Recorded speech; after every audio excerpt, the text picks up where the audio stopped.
ரொம்பவே சந்தோஷமா இருக்கு. How many are happy today this morning? ஆமென். கர்த்தர் நல்லவர். God is a good God. பக்கத்துல பார்த்து சொல்லுங்க, கர்த்தர் நல்லவர். Say to your neighbor, our God is a good God. Amen. Amen. நம்புறீங்களா? விசுவாசிக்கிறீங்களா? Do you believe it? இந்த உலகம் அதுதான் நமக்கு சொல்ல மறுக்குது. God, that's the world today that's been trying not to say these things. எப்போ பார்த்தாலும் நமக்கு ஏதாவது பயமுறுத்துறதை கொண்டு வருது. Every time they bring some scary things, scary news to us. நல்ல செய்தியை கேட்கவே முடியாது. We cannot even hear any good news at all. Radio திறந்தாலும் சரி, டெலிவிஷனை பார்த்தாலும் சரி, நல்ல செய்தி கேட்கவே முடியும். Whether you turn on the radio or you listen to the television, you cannot listen to any good news. ஒரே ஒரு இடத்துல மாத்திரம் நல்ல செய்தி கிடைக்கும், அதுதான் பரிசுத்த வேதாகமம். But there's only one place you can able to receive some good news, that is our Holy Bible. Hallelujah. Amen. அதில் தான் நம்ம கண்டுகொள்றோம் அவர் எப்படிப்பட்டவர் என்பதை கண்டு கொள்கிறோம். So this is where we can able to identify who our God is. அவர் எப்படிப்பட்டவர், நமக்கு என்ன செய்திருக்கிறார், Who our God is and what He has done for us. என்ன செய்ய போகிறார், And what He is going to do for us. நம்முடைய எதிர்காலம் எப்படி இருக்க போகிறார், How is our future is going to be.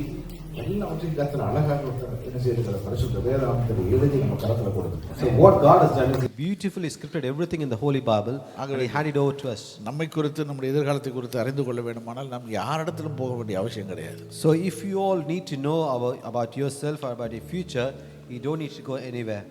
வேதத்தை திறந்து வாசிச்சாலே போதும். It's just enough to open this Holy Bible and to read it. வேதத்துக்கு நாங்கள் வெளியே போகும்போது நமக்கு தேவையில்லாத என்ன செய்திகள் எல்லாம் நமக்கு வரும்.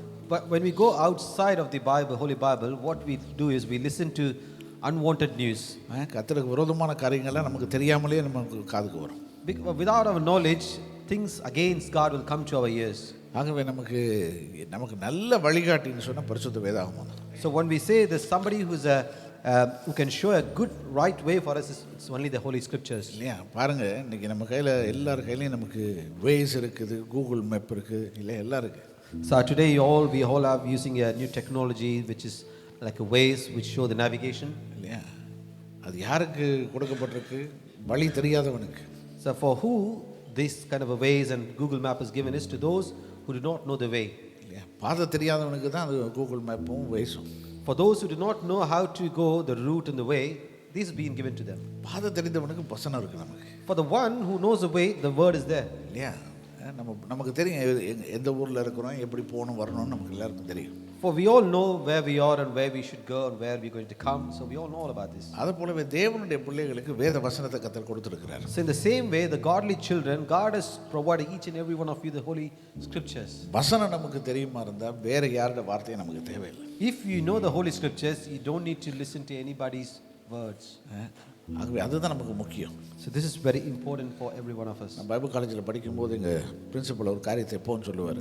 So when I was studying in the Bible college, my principal used to say these things very often. எப்போ நீங்கள் மேடைக்கு ஏறினாலும் பைபிளை திறந்து பைபிள்லேருந்து பேசுங்க, பைபிளை மூடி வச்சுட்டு இறங்குங்கன்னு. So every time when you go up to the pulpit, you open the Bible, speak through the Bible, and when you come, just close the Bible. ஏன்னா வேதத்தை விட சிறந்த ஒன்றுமே இந்த பூமியில் நம்ம பார்க்கவே முடியாது. Because you cannot able to see anything more greater than the Holy Bible. ஏன்னா வசனம் சொல்லுகிறது, ஆண்டவராகிய இயேசு தன்னுடைய வார்த்தையை என்ன செய்திருக்கிறார், அவ்வளவு தூரத்துக்கு கனப்படுத்தி மேன்மைப்படுத்தி வைத்திருக்கிறார். Because the scripture says our Lord God has honored the word of God above everything in the தன்னுடைய world. நாமத்தின் பிரஸ்தாபத்தை காட்டிலும் அதிகமாக என்ன செய்திருக்கிறார், மேன்மைப்படுத்தி இருக்கிறார். Even kept the word of God above the name of his Son, Lord Jesus, and exalting above everything. Hallelujah. Amen. ஆகவே இந்த காலையில் நான் என்ன பேச விரும்புகிறேன், தொடர்ந்து 2-3 வாரங்களாக துதி ஆராதனை குறித்து நாங்கள் பேசிக்கொண்டு வருகிறோம். So as you all know, for the past 2 weeks we have been meditating about the praise and worship. நீங்கள் முன்னால் இருக்கிற ஆசரிப்பு கூடாரத்தை நீங்கள் பார்த்துருப்பீங்க. You must have most probably seen the tabernacle which is placed in front of you. எத்தனை பேர் வந்து அதை செக் பண்ணி அதுக்குள்ளே உள்ளே என்ன இருக்குது அப்படின்னு சொல்லி இத்தனை பேர் ஆராய்ந்து பார்த்தீர்கள் என்று எனக்கு தெரியாது. I'm not sure that how many of you come and see what is there inside the tabernacle. இந்த ஆசரிப்பு கூடாரத்தை குறித்து நாங்கள் வேதத்தில் வாசிக்கும் போது இது தேவனால் இஸ்ரவேல் ஜனங்களுக்கு கொடுக்கப்பட்ட ஒரு உடன்படிக்கையின் காரணமாக இருக்கிறது. To understand the knowledge of the tabernacle, it is provided by our God to the Israelites.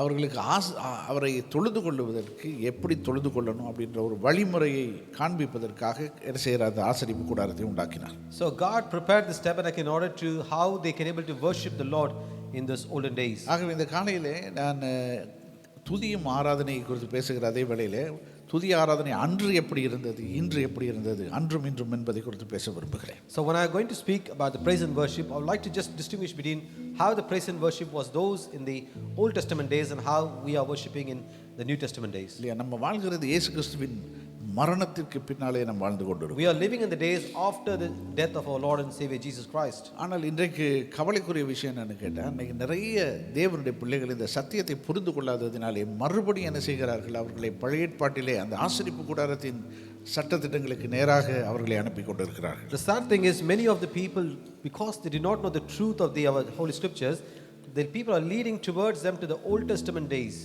இந்த ஆசரிப்பு கூடாரத்தில் பார்க்கும்போது அதில் நீங்கள் 2-3 பிரிவுகளை நீங்கள் பார்க்கலாம். When you look into the tabernacle, you can able to see the 3 parts.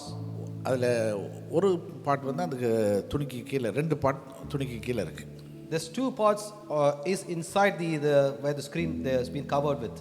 நீங்கள் பிற்பாடு சர்வீஸ் முடித்ததுக்கு பிறகு நீங்கள் என்ன செய்யலாம், அதை சிஸ்டர் தான ஒரு இடத்தில் கேட்பீர்கள், ஏன்னால் அவர்கள் அழகாக அதை காண்பிப்பார்கள். So after the service, if you would like to visit the tabernacle, please meet Sister Danu. She will able to show it to you. இன்றைக்கும் இஸ்ரவேல் தேசத்துக்கு நீங்கள் போவீர்களானால், அல்லது யூதர்கள் இருக்கிற வசிக்கிற இஸ்ரவேலர்கள் வசிக்கிற எந்த தேசத்தில் போனாலும் அவர்கள் இப்படிப்பட்ட ஒரு ஆசரிப்பு கூடாரத்தை கட்டி அவர்கள் என்ன செய்கிறார்கள், தொழுது கொள்ளுகிறார்கள்.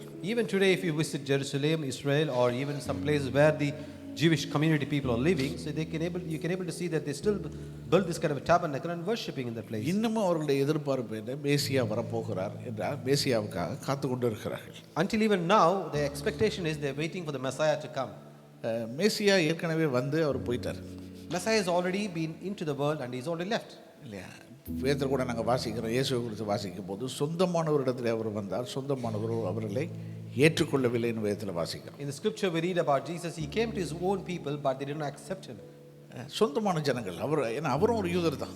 His own people, because he belongs to a Jewish community. கடைசி நிமிஷம் வரையிலே அவர் யூதராகத்தான் வாழ்ந்தார், யூதராகத்தான் மரித்திருக்கிறார். Until the last moment of his life, he lived as a Jew and he died as a Jew. ஆகவே சொந்த ஜனங்களை தேடி தான் அவர் வந்தார் பூமிக்கு. He came in search of his own people. ஆனால் சொந்த ஜனங்கள் அவரை ஏற்றுக்கொள்ளவே இல்லை, புறக்கணித்துட்டாங்க. But his own people rejected him. அதன் நிமித்தமாய் தான் நானும் நீங்களும் அந்நிய ஜாதிகளாகிய நாம், புறஜாதிகளாகிய நாம் தேவனிடத்தில் வரும் பாக்கியத்தை தேவன் நமக்கு கொடுத்திருக்கிறார். So this is the reason why God has given us the privilege to, as we and you and me as Gentiles, can able to accept Jesus Christ as Savior. இன்றைக்கு மிகவும் பிரபலியமான ஒரு வேதத்தில் ஒரு வசனம்னு கேட்டால் 100ஆம் சங்கீதம் 4ஆம் வசனம். A very famous scripture for today is, like, we need to look into Bible, Psalms chapter 100 verse 4. பாருங்க, அந்த வசனத்தில் வாசிக்கிறோம், அவர் வாசல்களில் துதியோடும் அவர் பிரகாரங்களில் புகழ்ச்சியோடும் பிரவேசித்து அவரை துதித்து அவருடைய நாமத்தை ஸ்தோத்தரியுங்கள் என்று நாம் வாசிக்கிறோம். Psalm 100 verse 4 says, enter his gates with thanksgiving and his courts with praise. Give thanks to him and praise his name. இந்த சங்கீதமானது பழைய ஏற்பாட்டு காலத்திலே தாவீதினாலே எழுதப்பட்டது என்று நிறைய பேர் சொல்கிறார்கள். Many of the theologians say that this psalm is written by David, the King David. ஆனால் யார் எழுதினதுன்னு நமக்கு தெரியாது. But we do not know who actually wrote this psalm. ஆனால் எல்லாரும் சொல்லுகிற ஒரு கருத்து என்ன, தாவீது தான் எழுதியிருக்கலாம், ஏன்னா அவ்வளவு சங்கீதங்கள் அவர் எழுதியிருக்கிறார். Many of the people, theologians say, this could be only possibly written by David because he written many psalms. சிலர் சொல்றாங்க ஒருவேளை மோசே எழுதியிருக்கலாம் அப்படின்னு சொல்றாங்க. Some says maybe it could be Moses who written this psalm. அது யாரா இருந்தாலும் பரவாயில்லை. Let it be whoever. ஒரு நல்ல விஷயத்தை எழுதி வச்சிட்டு போயிருக்கிறாங்க. They written a very good thing for us. அது என்ன சொல்றாங்க, எப்படி கர்த்தரை ஆராதிக்கணும், எப்படி தேவ ஆசரிப்பு கூட்டத்தில் நம்ம நடந்து கொள்ளணும் என்பதை குறித்து நாங்கள் அதில் வாசிக்கிறோம். What we can able to read here is like how we can enter into his presence, how we can able to praise and worship our Lord. அது மிகவும் முக்கியமான ஒரு காரியமாக கற்றுக்கொள்ள வேண்டிய ஒரு காரியமாக இருக்கிறது. This is a very important thing that we all should learn. இதை ஏன் தாவீது அப்படி எழுதியிருக்கலாம், தாவீது ஒருவேளை எழுதியிருந்தார், தாவீதோ யாரோ ஏன் அப்படி எழுதினார்கள்? Let it be David or someone who written, but why do they write like this? இந்த அந்த வசனத்தை நீங்கள் கவனித்து பார்க்கும்போது 2 இடங்களை குறித்து சொல்லப்படுகிறது. When you listen to this particular scripture, this is talking about 2 places. ஒன்று என்னது, வாசலை குறித்து சொல்லுது. The first thing, the gates. ரெண்டாவது நாங்கள் பார்க்கணும் எதை குறித்து, பிரகாரத்தை குறித்து சொல்லுகிறோம். The second place is mentioned is his courts. அப்போ வாசல் மூலம் அது எந்த ஒரு கட்டிடத்துக்குள்ளே நாங்கள் போகணுமா இருந்தாலும், ஒரு வீட்டுக்குள்ளே நுழைய வேண்டுமா இருந்தாலும் கூட வாசல் வழியை தான் நாங்கள் பிரவேசிக்கணும். Say for example, if you want to enter into a building, you can able to only enter through a gate. இயேசுவே சொல்றாரு, நானே வாசல், நானே நானே வாசல் என்று சொல்கிறார். Jesus Christ says himself that I am the gate. என் வழியாய் பிரவேசியாதவன் கள்ளனும் கொள்ளைக்காரனுமாய் இருக்கிறான்னு சொல்கிறார். The one who will not enter through the gates is a thief and a murderer. அப்போ நல்ல மனுஷன் என்ன செய்வானா, வாசல் மொழியை தான் வருவானா. So the good people only enter through the gates. அப்போ இயேசு தன்னை ஒரு வாசலுக்கு அவர் ஒப்பிடுகிறார். Jesus Christ make himself equal to the gate. அப்போ சங்கீதக்காரன் சொல்கிறான், அவர் வாசல்களிலே துதியோடும் பிரகாரங்களில் புகழ்ச்சியோடும் வாருங்கள் என்று. The psalmist says, enter his gates with thanksgiving and his courts with praise. சரி, அப்போ இன்றைக்கு நம்ம பார்க்க போகிறோம், அன்று எப்படி அவர்கள் ஆராதித்தார்கள். Today what we're going to say is how do they worship in those days.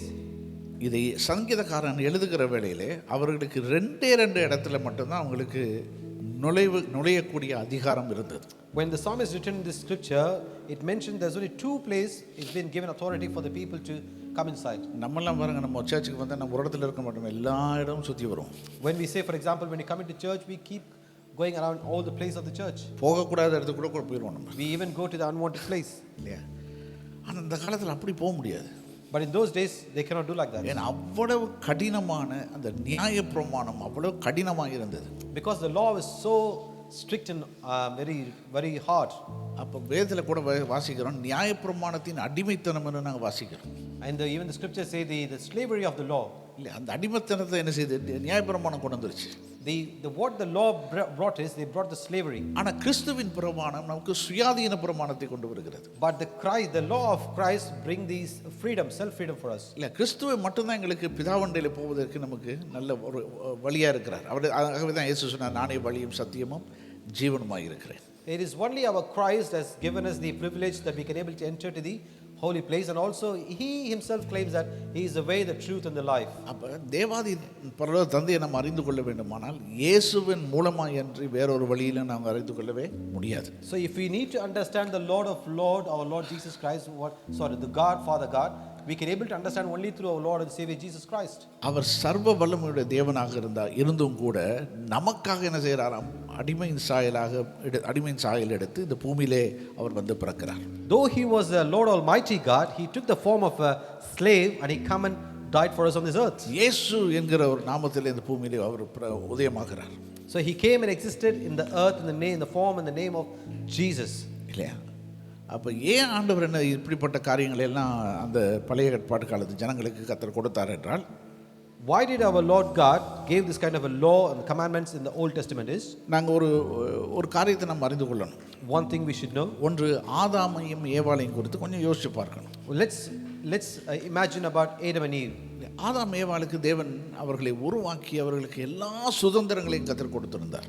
God created Adam and Eve and he given all the freedom for them.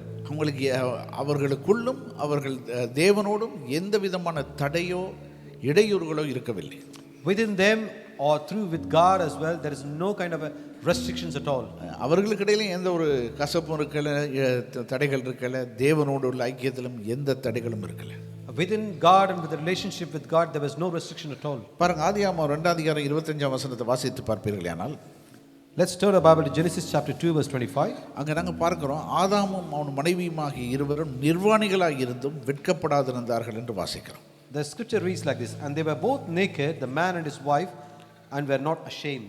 அவங்களுக்குள்ள எந்த ஒரு பயமோ குற்ற உணர்வோ அவங்களுக்குள்ள இருக்கவே இல்லை. There is no kind of a fear or any kind of a guilty conscience within them. வேதத்தில் வாசிக்கிறோம், அவர் மாலையில குளிர்ச்சியான வேளையில என்ன செய்வாராம், ஆண்டவர் பூமியில இறங்கி வந்து அவர்களோடு உலாவுவார், அந்த தோட்டத்தில் உலாவுவார்னு சொல்லி நாங்கள் வாசிக்கிறோம். In the scripture we can able to read, at the evening time, the cooling period of time, Father God will come and dwell among them and walk along with them. அப்ப தேவனுக்கு மனுஷனுக்கு இடையில அப்படிப்பட்ட ஒரு ஐக்கியம் இருந்தது.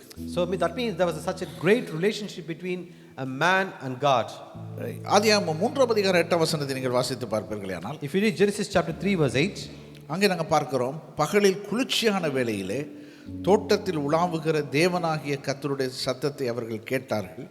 அப்பொழுது ஆதாமும் அவன் மனைவியும் தேவனாகிய கர்த்தருடைய சந்நிதிக்கு விலகி தோட்டத்தின் விருட்சங்களுக்குள்ளே ஒளித்துக் கொண்டார்கள். Genesis chapter 3 verse 8 says, then the man and his wife heard the sound of the Lord God as he was walking in the garden in the cool of the day, and they hid from the Lord God among the trees of the garden. பாருங்க அந்த வசனம் சொல்லுகிறது கர்த்தருடைய சந்நிதிக்கு விலகி அப்படின்னு வாசிக்கிறோம். It says they hid from the Lord God, presence of the God. வழமை போல என்ன செய்கிறார்? பிதாவாகிய தேவன் அவர்களோடு ஐக்கியம் கொள்ளும்படி செய்வதற்காக அவர் வருகிறார். As usual, the Father God coming to seek the man to walk along with him. இல்லையா? வரும்போது கூப்பிடுறாரு, எங்கப்பா இருக்கிறீங்கன்னு கூப்பிடுறாரு. As he comes and he is calling up, where are you? ஆனா அவர்கள் என்ன செய்கிறார்கள்? சந்நிதிக்கு விலகி விடுகிறார்கள். But what the man and wife does is they hide away from the presence of God. 11ஆம் வசனத்தை நீங்க பார்ப்பீர்களேயானால், If you look into verse 11, 11ஆம் வசனத்தில் அப்பொழுது இயேசு ஆண்டவர் அவர்களை பார்த்து கேட்கிறார், நீ நிர்வாணி என்று உனக்கு அறிவித்தவன் யார்? புசிக்க வேண்டாம் என்று நான் உனக்கு விலக்கின விருட்சத்தின் கனியை புசித்தாயோ என்று கேட்கிறார். Verse 11 says, and he said, who told you that you were naked? Have you eaten from the tree that I commanded you not to eat from? நான் ஏற்கனவே சொன்னேன், ஆண்டவர் பிதாவாகிய தேவனோடு ஆதாமும் ஏவாளும் நெருங்கி வாழும் ஒரு உறவை அனுபவத்தை கொடுத்திருந்தார். Father God, when he created Adam and Eve, he given a very great relationship that they can have an intimacy with God. அவனுக்கு பெரிய பொறுப்புகள் எல்லாம் கொடுக்கப்பட்டிருந்தது. There was great responsibilities given to him. அந்த ஏதேன் தோட்டத்தை என்னது பரிபாலிக்க அதை கவனிக்க வேண்டிய முழு பொறுப்பும் அவன் கரத்திலே கொடுக்கப்பட்டிருந்தது. Adam was given a great responsibility to look after the Garden of Eden. அதுல என்னெல்லாம் செய்யணுமோ அவனுக்கு அவ்வளவு சகல உரிமையும் கொடுக்கப்பட்டது. Everything what need to be done there, all the authority is given to him. அது மட்டும் இல்ல, அவனை பார்த்து சொன்னார், நீங்க பழுகி பெருகி பூமியை என்ன செய்யுங்க, நிரப்புங்கன்னு சொன்னார். And also looking at him, God said, you multiply and fill the earth. அது மட்டும் இல்ல, சொல்கிறார், பூமியை நீங்கள் ஆண்டு கொள்ளுங்கள் என்று பேர் சொல்கிறார். And also God says, have dominion over the earth. எவ்வளவு பெரிய சலாக்கியம் பாருங்க. What a great privilege it is for Adam. ஆனா ஒரு காரியத்தை மட்டும் சொல்கிறார், அந்த ஒரு கனியை மட்டும் நீ புசிக்காத அப்படின்னு. But one restriction God put there is not to eat that fruit. இடையில ஒருத்தன் வந்து சொல்றான் பாருங்க. There's one person come in between and says, அவனுக்கு சொல்றான், நீங்க இதை கொஞ்சம் ட்ரை பண்ணி பாருங்க. and that person says, try this thing. இதை ட்ரை பண்ணி பார்த்தீங்கன்னா, இந்த கனியை புசித்து பார்த்தா நீங்க தேவர்களை போல மாறி விடுவீர்கள். And the person says, if you try this fruit and eat it, you will become like gods. ஏற்கனவே அவர்கள் தேவர்கள் மாதிரி தான் இருக்கிறாங்க. Already they are like God. அவங்க தான் பாஸ், அவங்க தான் பெரிய ஆள். They are the boss and in charge in the place. அந்த தோட்டத்துக்கே பெரிய ஆள் அவங்க தான். They are the responsible person for that garden. அது மட்டும் இல்ல, முழு உலகத்துக்கும் பெரியவங்க அவங்க தான். Not only for the garden, for the entire world, they are the great person. எல்லாம் அவருடைய சத்தத்துக்கு கீழ்ப்படிந்தது. Everything obeyed their voice. ஆகாயத்து பறவைகளா இருந்தாலும் சரி, ஊர்வன ஜந்துக்களாக இருந்தாலும் சரி, எல்லாம் அவர்களுடைய சத்தத்துக்கு கீழ்ப்படிந்தது. Every creatures, it could be birds of the sky or the creeping creatures, animals, everything listened to his voice. இல்லையா? நம்ம சொந்த பசங்களே நம்ம பிள்ளைகளே நம்முடைய பேச்சு கேட்க மாட்டாங்க சில. If we see these days, if our own children does not listen to our voice. அந்த காலத்தை யோசிச்சு பாருங்க. அவ்வளவு அதிகாரத்தை ஆதாம் ஏவாள் கரத்தில் கொடுத்திருந்தார். Imagine those days, God has given so much great authority on the hands of Adam and Eve. அப்படி இருக்கும்போது என்ன செய்கிறது? வேறொரு சத்தம் கேட்கிறது. So while the situation was like this, there's another voice being heard to Adam. நான் சொல்றேன், இன்றைக்கு இதே நல்லதான். Even today is the same situation. ஏன்னா ஆண்டவராக இயேசு சிலுவையிலே மரித்து நமக்காக எல்லா தண்டனைகளை அனுபவித்து தன்னுடைய இரத்தத்தை சிந்தி நம்மை தேவனுடைய பிள்ளைகளாக மாற்றி வைத்திருக்கிறார். Our Lord Jesus Christ has died on the cross. He took all our punishments and he turned us to be a child of God. ஆனா இன்னைக்கு நமக்கு வேற சத்தங்கள் கேட்டுக்கொண்டு இருக்கிறது. But today, even now, we can able to listen to some of the voices. என்ன சொல்லுகிறது? நீ தகுதி இல்லை. What the voice says is, you're not worthy. நீ தகுதி இல்லை, நீ ஒரு பாவி. The voice says, you're not worthy, you're a sinner. நீ மோசமானவன். You are unworthy, you are a useless person. நீ தேவ சமூகத்தில் போக முடியாது. You cannot enter into the presence of God. ஆகவே இதை கொஞ்சம் ட்ரை பண்ணி பாரு. So try this thing now. இந்த பிரசங்கத்தை கேட்டு பாரு. You listen to this preaching. அந்த பாட்டை பாடி பாரு. Or sing this kind of a song. இதெல்லாம் நீ செய்யும்போது நீ ஒருவேளை ஆண்டவரை பிரியப்படுத்துவ. When you do kind of things like this, maybe you can able to please God. அந்த சத்தம் எதற்கு நேராக நம்மை நடத்துகிறது? நம்முடைய மாம்ச கிரியைகளுக்கு நேராக, சுயத்துக்கு நேராக நம்மை நடத்துகிறது. And that sound what we listen, it leads towards our fleshly desires. இயேசு சிலுவைக்கு வந்திருக்க வேண்டிய அவசியமே கிடையாது பாருங்க. There is no need for Jesus Christ to die on the cross. நம்ம மாம்சத்துல எல்லா காரியங்களையும் சாதிக்க முடியுமா இருந்தால், சரீர முயற்சியினாலே காரியங்களை சாதிக்க முடியுமானால் இயேசு சிலுவைக்கு வந்திருக்க வேண்டிய அவசியமே கிடையாது. If we can able to do everything according to our flesh and we can able to overcome through our flesh, there's no need for Jesus Christ to come and die on the cross. ஆண்டாண்டுகளாக என்ன செய்கிறார்கள்? தேவனுடைய சமூகத்தை நெருங்க வேண்டும் என்று அவர்கள் தேடினார்கள், முயற்சி செய்தார்கள். ஆனால் அவர்களால் முடியல. For years and years, the people search how they can able to reach out to the presence of God. They search for it. They tried as much as possible, but they cannot do it. எந்த நிமிஷத்திலே ஆதாமும் ஏவாளும் தவறு செய்தார்கள், அவர்கள் அந்த அதிகாரத்திலிருந்து அவர்கள் தூக்கி எறியப்பட்டார்கள். The moment Adam and Eve committed the sin, at that immediate moment they've been taken away from the presence of God. அதன் நிமித்தமா எல்லா அதிகாரத்தையும் இழந்து போனார்கள். Because of that they lost all the authority. பாவ மனிதர்களாக பாவிகளாக மாறிவிட்டார்கள். Because of that disobedience they turned to be a sinners and a sinful man and women. ஆனாலும் கூட எத்தனையோ சந்ததிகளுக்கு பிற்பாடு, Even though after many generations, ஆண்டவர் மறுபடியும் தன்னுடைய ஜனங்களை தன்னண்டையிலே சேர்த்துக்கொள்ள அவர் தீர்மானித்தார். so Father God decided that he want to reconcile all the people unto him. Amen. Amen.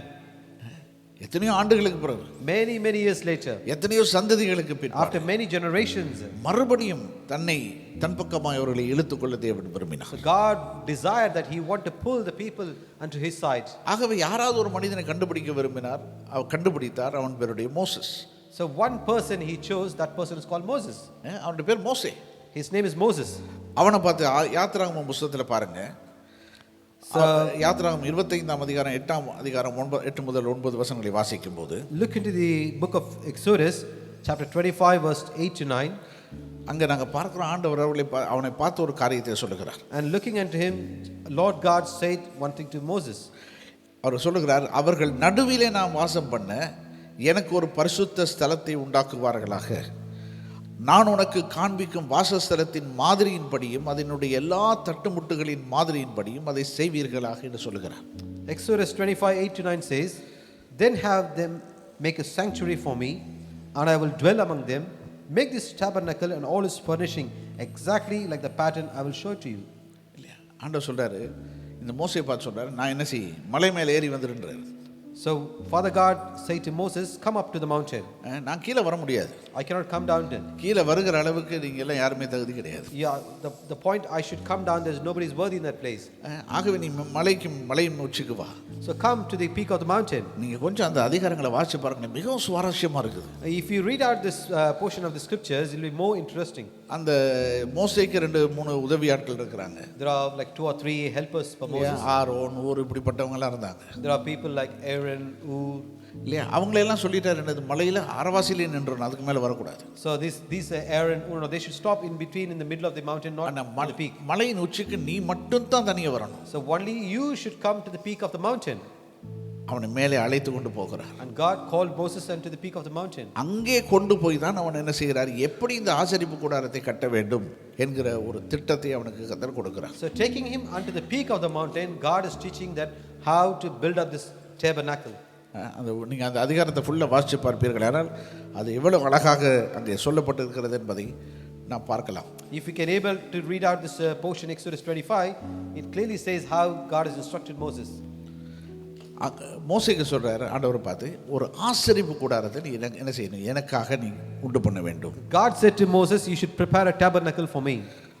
நான் வாசம் பண்ணும்படி, as I need to come and dwell there. ஏன்னா எல்லா இடத்துலையும் நான் இருக்க முடியாது. Because I cannot be present everywhere there. People are so sinful. அப்ப எனக்கு பரிசுத்தமாக்கப்பட்ட ஒரு இடம் தேவை. I need a place where holiness being filled in the place. அதுல நான் வந்து இருக்கணும் அப்படின்னு சொல்றாரு. And God says, I have decided to come and live in that place. நான் அந்த இடத்துல இருப்பதற்கு எனக்காக ஒரு ஆசரிப்பு கூடாரம் தேவை. So that I can come and dwell in a place, prepare a tabernacle for me. அப்ப tabernacle கூடாரம் என்றால் என்ன அர்த்தம்? What does it mean by saying tabernacle? இருப்பிடம் என்ற அர்த்தம். It is a place that means existing. அல்லது தங்குமிடம். That means a place where God lives. இருப்பிடம் என்றால் வசிக்கும் இடம், வசிப்பிடம். It is a place where they dwell. ஆண்டவர் வந்து அந்த இடத்துல வந்து வசிக்க விரும்புகிறார், இருக்க விரும்புகிறார். So God is willing to come and dwell in that place. அதைதான் அந்த திட்டங்கள் எல்லாவற்றையும் சீனாய் மலையிலே வைத்து என்ன செய்கிறார், ஆண்டவர் கொடுக்கிறார். So that is what the plan which God used to Moses on the Mount Sinai. அங்க பார்க்கிறோம் அந்த அந்த கூடாரத்துக்கு 3 விதம், கூடாரத்துல பல ஐடியாஸ் அவர் கொடுக்கிறாரு. So God is giving about this tabernacle 3 kind of ideas. நிறைய திட்டங்களை கொடுக்கிறாரு. God is giving many plans. அதுல முக்கியமான 3 பிரிவுகளை குறித்து பேசுகிறார். And particularly God speaks about 3 parts. ஒன்று வெளிப்பிரகாரம். One is the outer court. இரண்டாவது பரிசுத்த ஸ்தலம். Second one is the holy place. மூன்றாவது மகா பரிசுத்த ஸ்தலம். And third one is the holy of holies. 3 பிரிவு, மேஜர் டிவிஷன்ஸ், முக்கியமான 3 பிரிவுகள். The most important major 3 parts. அந்த 3 பிரிவுகளையும் என்ன செய்யணும், அந்த ஸ்டெப் அது படிப்படியாக கடந்து வந்தால்தான் கர்த்தரை ஆராதிக்க முடியும். So the three parts we have to come across step by step, then they can able to worship the Lord. இதுதான் கொடுக்கப்பட்ட ஒரு என்ன சொல்றது ஒழுங்குமுறைன்னு சொல்லலாம். So this is the discipline which is given in those days to people. நீங்க எத்தனை பேர் அதில் பார்த்தீங்கன்னு தெரியல. அந்த வாசலுக்குள்ளாக உள்ள வந்தோடனே அதை அதான் சொல்லுகிறேன், என்னது வெளிப்பிரகாரம் அப்படின்னு சொல்லுவோம். So as you enter the gates, the outer part, that's called the outer court. அங்க நீங்க பார்ப்பீர்கள், அங்க இந்த ஒரு கட்டண பலி பீடம் இருக்கிறது, பலிபீடம் ஒன்று இருக்கிறது. So there, when you come enter the courts, there is an altar of burnt sacrifice is being placed there. ஆடு மாடு கோடி எல்லாம் எவ்வளவு அங்க இருக்குது. So all the sheep, goat, cow, everything what has been sacrificed is there. உங்களுக்கு இயேசு ஒரு இடத்துல திடீர்னு தேவாலயத்துக்குள்ளாக போய் அங்க என்ன செய்கிறார், அந்த ஆடு விற்கிறவங்க கோழி விற்கிறவங்க எல்லா வியாபாரிகளையும் என்ன செய்கிறார், அடித்து துரத்துக்கிறார். And you all know that Jesus Christ once upon a time when he in the temple court, he chased out all the selling of those sheep and all. என்னுடைய ஆலயம் ஜெப வீடு என்று எண்ணப்படும். And God, Jesus Christ says, my house shall be called as the house of prayer. ஆனா என்னுடைய வீட்டை நீங்க என்ன செய்தீங்க, Kallar குகையாக்கிட்டீங்க. But you are making the house of dungeons. ஏன்னா இப்ப பாவம் செய்யறவங்க அவ்வளவு பேர் என்ன செய்யறது, ஆலயத்துக்கு வருவது என்றால் என்ன செய்யணும், பழி செலுத்தணும். So those who are coming to the temple, they need to offer sacrifice. அப்ப என்ன செய்யணும், பழி செலுத்தமா இருந்தா வெளியிருந்து பொருட்களை வாங்கி கொண்டு வரணும். So in order to give sacrifice, they have to purchase their sacrificial things from outside. அப்ப ரோட்ல மார்க்கெட்ல இருந்தவங்க என்ன செய்யறாங்க, பேசல ஏன் அவ்வளவு தூரத்துக்கு ஜனங்கள் கஷ்டப்படும், நல்ல நோக்கத்தோட தான் செய்யறாங்க பாருங்க, ஏன் கஷ்டப்படணும், இங்கே கொஞ்சம் சர்ச்சுக்கே கொண்டு வரும். So those people, those selling the sheep, goats and all on the streets, they thought, why should people suffer? So we'll bring the sheep and goats into the church premises. They brought everything. என்ன செஞ்சாங்க, எல்லா வியாபாரத்தையும் வெளிப்புறகாரத்துக்கு கொண்டு வந்துட்டாங்க. So all the sales they brought into the outer court. வெளிப்புறகாரம் ஏற்படுத்தப்பட்டது நோக்கம் வேற நோக்கம். The reason why the outer courts been prepared is for a different reason. பாருங்க, அங்க பலிபீடம் இருக்குது, அங்க தண்ணி தொட்டி எல்லாம் இருக்குது. There is a altar, there's a water tank, everything is there. அப்ப ஜனங்கள் தங்களுடைய பாவங்களுக்கு நிவர்த்தி செய்யும்படியாக அந்த இடம் நியமிக்கப்பட்டிருக்கிறது. That place is appointed for the reason. One reason is for the remissions of sin of people. அப்ப ஒரு சின்ன பாவம் செய்தா சின்ன பலி.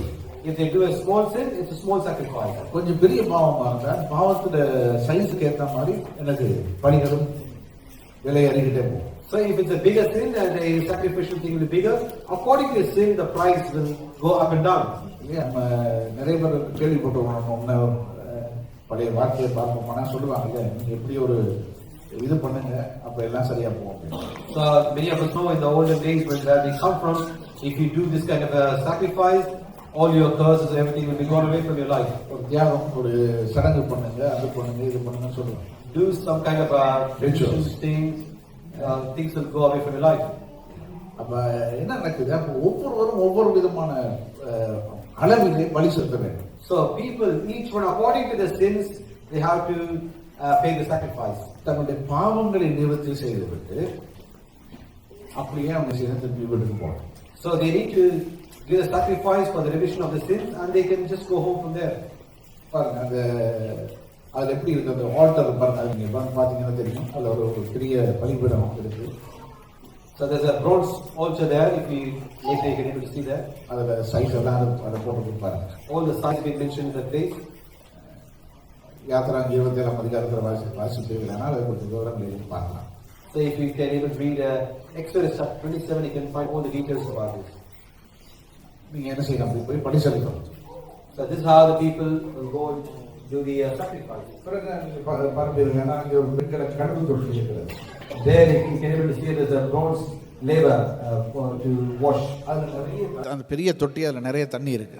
There's a large basin filled with water. அப்போ ஆசாரியர்கள் என்ன செய்வாங்க, அந்த உள்ள நுழையிறதுக்கு முன்பதாக கால்களை கைகளை எல்லாத்தையும் அதில் கழுவுவாங்க. So what the priestlyhood people, when they enter to the most inner place, they will wash their feet and hands, everything. இப்படி தான் ஆசாரியர்கள் கழுவுவாங்க. So this is how they wash themselves. Right, இது ரைட், ஓகே. இதுவரையும் எதை காண்பிக்கிறது என்றால் வெளிப்புறகாரத்தை காண்பிக்கிறது. Until this point it shows the outer courts. எல்லாரும் வருகிற எல்லாருமே அடுத்த கட்டத்துக்கு போக முடியாது. So those people who are coming to sacrifice the sin offering, they cannot enter to the next step. அடுத்த கட்டத்துக்கு யார் போக முடியும் என்றால் ஆசாரியர்கள் மாத்திரம்தான் போக முடியும். So who can able to go to the next step is only the priest. அதுவும் பாருங்க, அதுக்கு பேர் என்ன? பரிசுத்த ஸ்தலம். For that place is called the holy place. அந்த பரிசுத்த ஸ்தலம் எங்கே இருக்குதுன்னு கேட்டால் நீங்கள் பிற்பாடு பார்க்கலாம். இந்த கவரை தூக்கிட்டு பார்த்தா அதில் 2 பிரிவுகள் இருக்கும். So later you can able to see in this sample example here, the holy place, and 2 parts are there.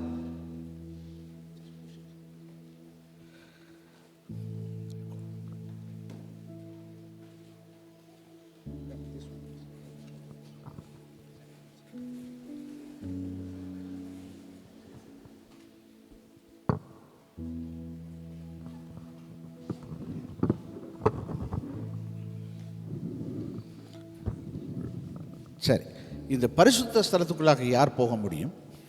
Who can enter this holy place? வேறு பிரிக்கப்பட்ட ஆசாரியர்கள் மாத்திரம் போக முடியும். The priest only been separated. இந்த வெளியே வந்து பாத்திரம் கழுவினவங்க, பழி செலுத்தின அந்த கூட்டத்துக்குள்ளேயும் ஆசாரியர்கள் இருந்தார்கள். The people those who given this the people those giving sacrifice and washing the feet, even there are priests. ஆனால் இந்த பரிசுத்த ஸ்தலத்துக்குள்ளாக வர வேண்டுமானால் அவர்கள் பிரித்தெடுக்கப்பட்டவர்களாக இருக்க வேண்டும். So the priest who can enter to the holy place or should be the one separated. வர்றவங்க எல்லாம் என்ன செய்ய முடியாது? வர்ற ஊழியர்கள் எல்லாம், வர்ற ஆசாரியர்கள் எல்லாரும் அந்த பரிசுத்த ஸ்தலத்துக்குள்ள நுழைய முடியாது. Not every servant is allowed to come into the priest allowed to come to the holy place. ஏன்னா இது வந்து ஒரு தேவன் வாசம் பண்ணுகிற ஒரு ஸ்தலமாக இருக்கிறது. Because there is a place where our God dwells. பாருங்க, இந்த படத்தில் பார்க்கலாம்னு நினைக்கிறேன். 3 பிரிவுகளை நீங்கள் பார்க்கலாம். There you can able to see 3 parts. ஒன்று கோட்யார்ட், அவுட்டர் கோட்யார்ட்னு சொல்லுவோம், அது வெளிப்பிரகாரம் என்று சொல்லுகிறோம். The first part is the outer court. ரெண்டாவது ஹோலி பிளேஸ், அதாவது உட்பிரகாரம் அல்லது பரிசுத்த ஸ்தலம்னு சொல்லலாம். The second part is the holy place. மூன்றாவது இடம் மகா பரிசுத்த ஸ்தலம். The third part is called the Holy of Holies. மகா பரிசுத்த ஸ்தலம்னு சொல்லி நம்ம சொல்லுகிறோம். ஐயா, That what we say, the Holy of Holies. இந்த பரிசுத்த ஸ்தலத்தில் என்ன இருக்குதுன்னு கேட்டால், If you want to know what is in the holy place, எல்லா இடத்துலையும் ஏதோ பொருட்கள் இருக்கிறது. in every part there is some things are there. எப்படி வெளிப்பிரகாரத்தில் தொட்டி இருக்குது, தண்ணி இருக்குது, அங்கே பழி செலுத்துக்கிறதுக்கு வசதிகள் இருக்கிறது, எல்லாம் அதை போலவே இந்த பரிசுத்த ஸ்தலத்திலும் இருக்கிறது.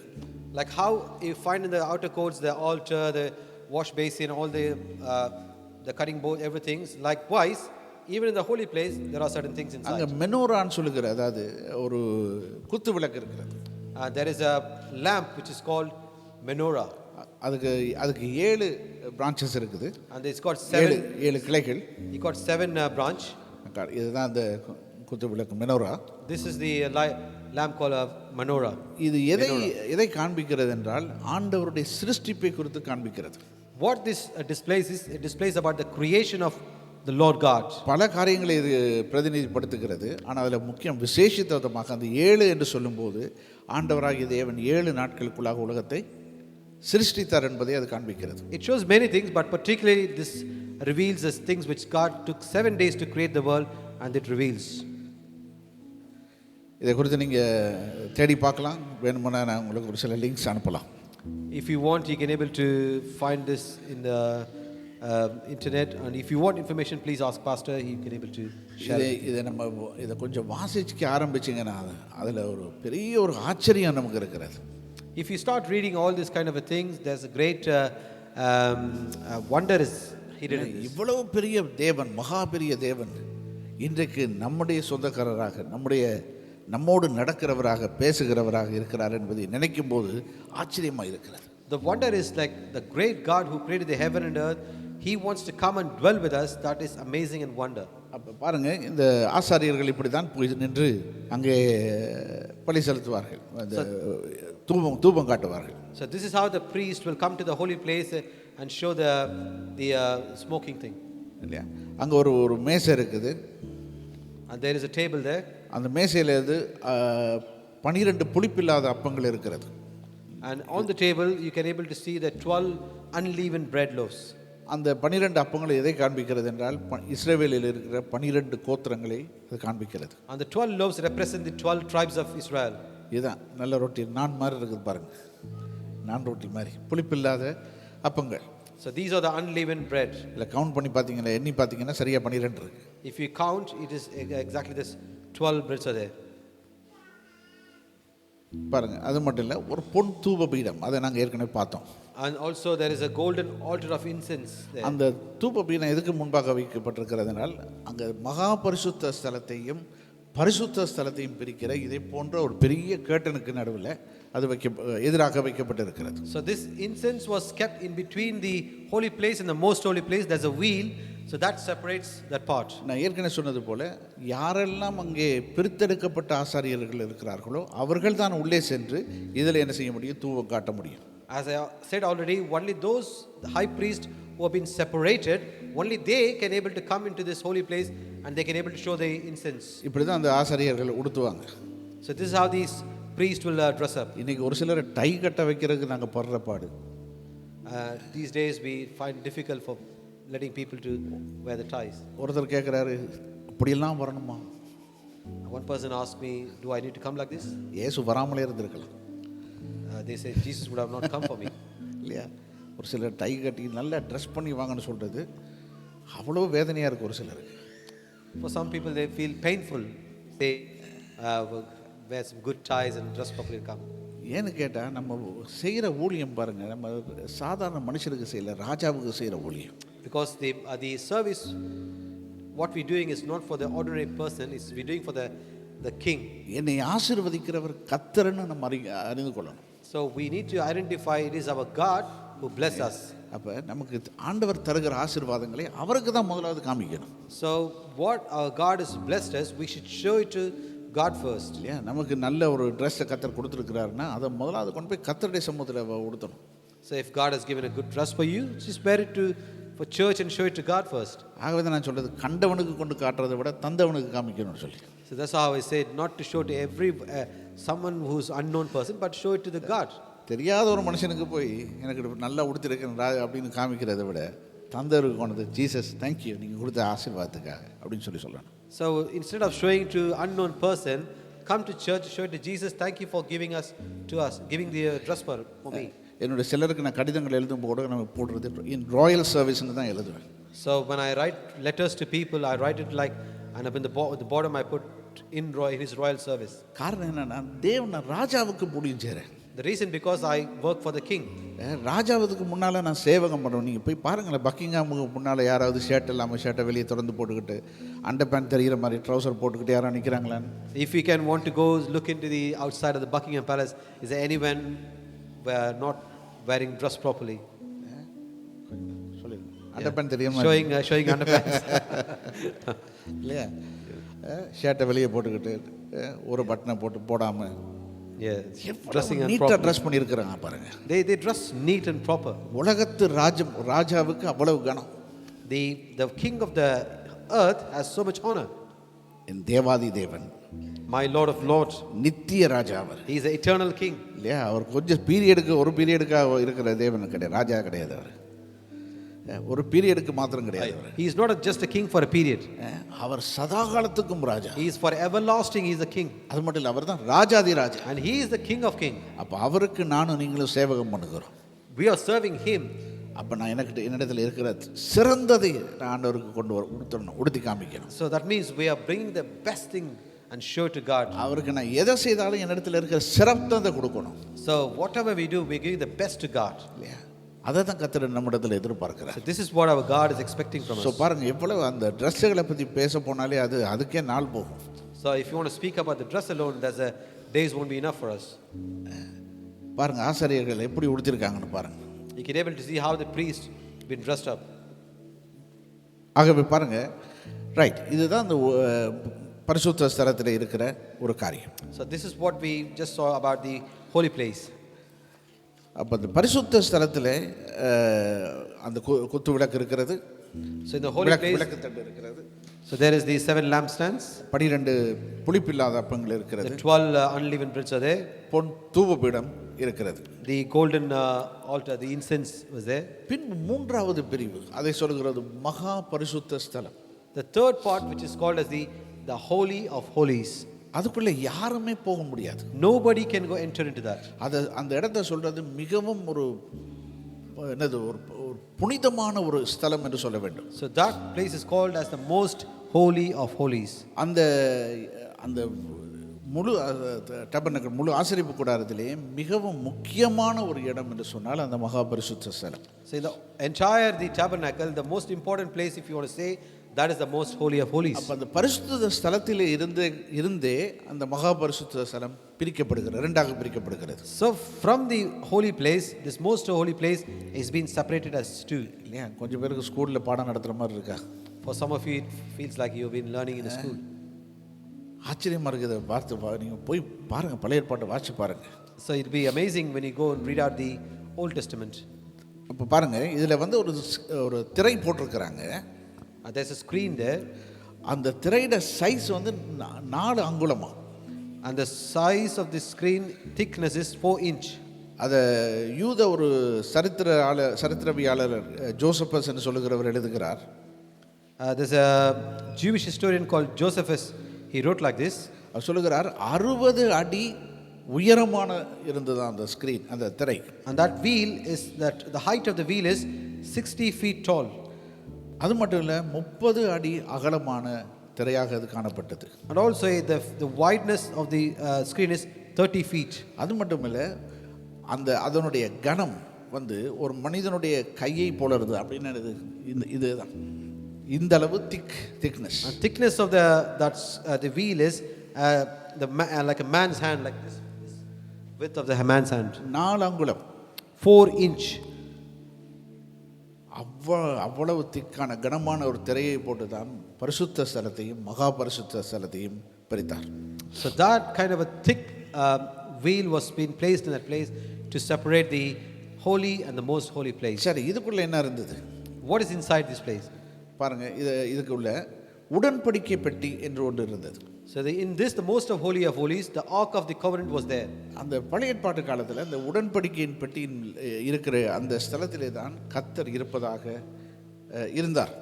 In the Old Testament period, wherever the ark of covenant is, that is where the God dwells. அது முழுவதும் தங்கத்தினாலே அங்கே செய்யப்பட்ட ஒரு பெட்டி அது. The entire ark of covenant is made by gold. உங்களுக்கு ஞாபகம் இருக்கோ தெரியல, நீங்க அதாவது தாவீது ஒரு முறை இந்த சிறைப்பிடிக்கப்பட்டு வைக்கப்பட்டிருந்த அந்த என்ன சொல்றது உடன்படிக்கை பற்றியை மறுபடியும் எருசலேமுக்கு கொண்டு வருகிறார். So I don't know, many of you know or not, where once in David's kingdom, David brought this ark of covenant from where it was being captivated. ஒன்று கொண்டு இருக்கும்போது அதில் இருந்த அந்த மாடு ஏதோ கொஞ்சம் அப்படி திசை திரும்பி அந்த என்னது உடன்படிக்கை பற்றி விழ போகிறது. While he was bringing the ark of covenant, the road was rocky. This ark of covenant is about to fall from the chariot. உடனே ஊசா என்கிற ஒரு மனிதன் என்ன செய்கிறான், போய் கையை பிடிச்சி அது விழாம தடுக்கிறான். And there's a person called Uzziah. He just tried to touch the ark of covenant to stop from falling down. நல்ல விஷயம் தான் செய்தது. He did a good thing. ஆனா கர்த்தர் அவனை அடித்தார் என்று இருக்கிறது. And it says God has beaten him to death. அவன் உடனே செத்து போயிட்டான். And he's died immediately. ஏன்னா அவ்வளவு பரிசுத்தமான ஒரு இடமாய் அது கருதப்பட்டது. Because this ark of covenant considered to be so holy. இதுதான் அந்த உடன்படிக்கை பெட்டி. So this is the measurements and all the information about the ark of covenant. இந்த உடன்படிக்கை பெட்டிக்குள்ளேயும் 2-3 ஐட்டங்கள் இருந்தது. Even inside this ark of covenant, there's 3 things inside. பாருங்க, நான் ஏற்கனவே கனமான திரைன்னு போட்டிருக்கேன் பாருங்க. திக் 4 இன்ச் அகலமான தடிமனான ஒரு இடம். And also is placed about the wheel, the 4 inch thickness does the heavy wheel has. பாருங்க, இப்படி தான் அந்த திரைக்கு உள்ள அந்த உடன்படிக்கை பெட்டி வைக்கப்பட்டிருந்தது. So inside the wheel, the ark of the covenant has been placed. தெரியுதா உங்களுக்கு? அந்த தேவ மகிமை அதன் மேல் இருக்கிறதை அந்த படத்தில் காமிக்கிறாங்க. So in this picture we can able to see the glory of God on the ark of covenant. படத்துக்கே இப்படி இருக்குமா இருந்தா யோசிச்சு பாருங்க, ரியல் நிஜமாக இருக்கும்போது எப்படி இருந்திருக்கும். If just the picture has such a glory, you can imagine how glorious it will be in real. சரி, இது உடன்படிக்கை பெட்டிக்குள்ள 3 காரியங்கள் இருக்கிறது. So inside the ark of covenant there are 3 things. அந்த சின்ன ஒரு பாத்திரத்தில் பார்ப்பீர்களேனால் அதில் மன்னான்னு சொல்லுவாங்க. மன்னா அதில் இருக்கிறது. There's a small vessel there which has the manna. அதன் பின்பதாக அந்த உடன்படிக்கை 10 கற்பலகைகள் அதில் இருக்கிறது. And also the second one we can able to see the 10 more commandments which God has given to Moses. அதன் பின்பதாக ஆரோனுடைய துளிர்த்த கோல் அதில் இருக்கிறது. And also the third one is the stem which God belongs to Aaron. இதெல்லாம் வச்சுட்டு நீங்கள் மூடும்போது பாருங்க, S அதில் பாருங்க, Aaron's building stuff. தெரியுதா உங்களுக்கு? அது பாருங்க, அதில் அந்த உடன்படிக்கை பெட்டிக்குள் இருந்த பொருட்கள். So these are the three things which was in the Ark of the Covenant. மன்னா, 10 கற்பலகை, பின்பு ஆரோனுடைய துளிர்த்த கோல். The first one is the golden jar which holds the manna, and the second one is the 10 commandments, and the third one is the Aaron's budding staff. இதுதான் அந்த 10 கற்பலகைகள். So these are the tablets of the 10 commandments. அதுக்கு மேலே பார்த்தீங்கன்னா கிருபாசனம் என்று ஒன்று இருந்தது. On top of the Ark of Covenant we can able to see the mercy seat. இவ்வளவு இருந்தாலும் கூட ஆண்டவர் சொல்றாரு, நான் இன்னும் உங்களுக்கு கிருபையாக இருக்கிறேன் அப்படின்னு. நான் கிருபையுள்ள தேவன் என்பதை அவர் காண்பிக்க விரும்புகிறார். Even though it's so glorious, our God is trying to say there, I am still merciful with you. நான் உங்கள் மேலே இரக்கமுள்ள தேவன். I am a God of mercy. பாருங்க, இதெல்லாம் இப்படி தான் பெட்டிக்குள்ள இருக்கும். This is how all the three things will be inside the Ark of Covenant. பாருங்க, இதுதான் இந்த வெயில், இந்த திரை இப்படி தான் இருந்தது. This is how the thickness of the veil of the tabernacle. இது மகாபரிசுத்த ஸ்தலத்தையும் பரிசுத்த ஸ்தலத்தையும் அது பிரித்தது. So this veil will separate the holy place and the most holy of holies. சரி, இதுக்குள்ள யார் போகலாம்? So who can able to enter to the most holy of holies? நீங்க பிரித்தெடுக்கப்பட்ட ஆசாரியர்களாக இருக்கலாம். You may be a priesthood separated, ஆனால் உங்களால் போக முடியாது. though you are a separated priest, you cannot go there. நீங்க உங்களை அவ்வளவு பரிசுத்தமான நீங்க இருக்கலாம். You could be a most holy person you are, you cannot. ஆனாலும் நீங்க என்ன செய்ய முடியாது, உள்ள நுழையவே முடியாது. But yet you cannot enter it. ஆனா வருஷத்துல ஒரே ஒரு முறை, But once in a year, மறுபடியும் சொல்றேன், வருஷத்துல ஒரே ஒரு முறை. once again I like to say once in a year. அந்த வருஷத்துல இருக்கிற அந்த ஒரே முறையில் அந்த பிரதான ஆசாரியன், சீனியர் பிரீஸ்ட்னு வச்சுங்களேன், ரைட், பிரதான ஆசாரியன், சீனியர் பிரீஸ்ட், அவர் மட்டும் என்ன செய்யலாம், அதுக்குள்ள போகலாம் வருஷத்துக்கு ஒரு முறை. So once in a year the chief high priest can able to enter the most holy of holies. அதுவும் எப்போ, அந்த பாவ நிவாரண நாள், டே ஆஃப் அட்டோன்மெண்ட்னு சொல்லுவாங்க, அந்த பாவ நிவாரண நாளில் மட்டும்தான் உள்ள நுழைய முடியும். So on the day of atonement the high priest only can able to enter to the most holy of holies. அதுக்கு ஈப்ரூவில் சொல்லுவாங்க யோம் கிப்பூர்னு சொல்லுவாங்க. அதாவது பாவ நிவாரண, அட்டோன்மெண்ட் டே, பாவ நிவாரண நாள். So in Hebrew they say called Empiko. சரி, பாருங்க, வாசிங்க என்னோட கூட திருப்பிக் கொள்ளுங்க. எபிரேயர் 6ஆம் அதிகாரம். Let's turn the Bible to Hebrew chapter 6, 17 முதல் 20. verses 17 to 20.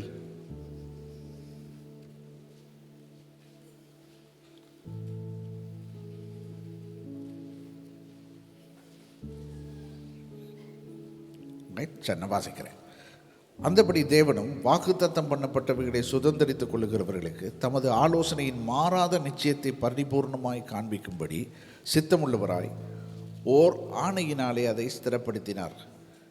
நமக்கு முன் வைக்கப்பட்ட நம்பிக்கையை பற்றி கொள்ளும்படி அடைக்கலமாய் ஓடி வந்த நமக்கு 2 மாறாத விசேஷங்களினால் நிறைந்த ஆறுதல் உண்டாகும்படி எவ்வளவு வேணும் பொய்யுரையாத தேவன் அப்படி செய்தார்.